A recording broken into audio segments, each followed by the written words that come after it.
एक गांव के किनारे एक छोटा सा जंगल था जहां लोग कहते थे कि एक चुड़ैल रहती है। गांव के लोग हमेशा बच्चों को इस जंगल के करीब जाने से मना करते थे। इसी गांव में एक अब्दुल हादी नाम का लड़का रहता था जो कि बहुत ही बहादुर था। इसे एडवेंचर करने का बहुत ही शौक था। वो हर रोज कोई ना कोई नया एडवेंचर करता था। हमेशा कहता था, मैं इस चुड़ैल से नहीं डरता। एक दिन मैं इस चुड़ैल को सबक सिखा के रहूंगा और अपने गांव के लोगों को बचाऊंगा।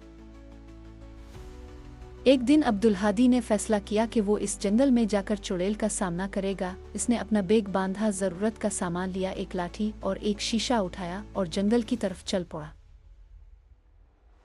जंगल में कुछ देर चलने के बाद अब्दुल हादी को एक पुराना और खस्ता हाल मकान नजर आया। इसने सोचा कि ये इसी चुड़ैल का घर है। अब्दुल हादी हिम्मत करते हुए इस घर के अंदर दाखिल हो गया।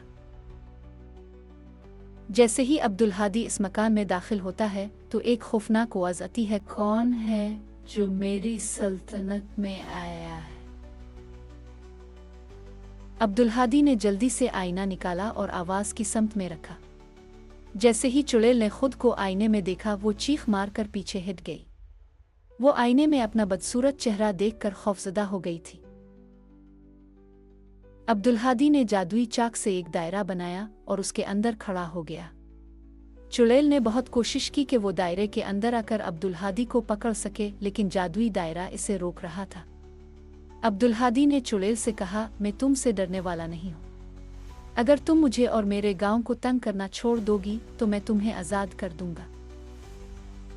चुड़ैल ने अपने सर को झुकाकर वादा किया कि वो कभी भी गांव वालों को तंग नहीं करेगी। अब्दुल हादी ने इसकी बात मान ली और इसे आज़ाद कर दिया। जब अब्दुल हादी वापस गांव पहुंचा तो सब लोग उसकी बहादुरी की तारीफ करने लगे। गांव के लोगों ने इस दिन के बाद कभी भी जंगल से खौफ महसूस नहीं किया।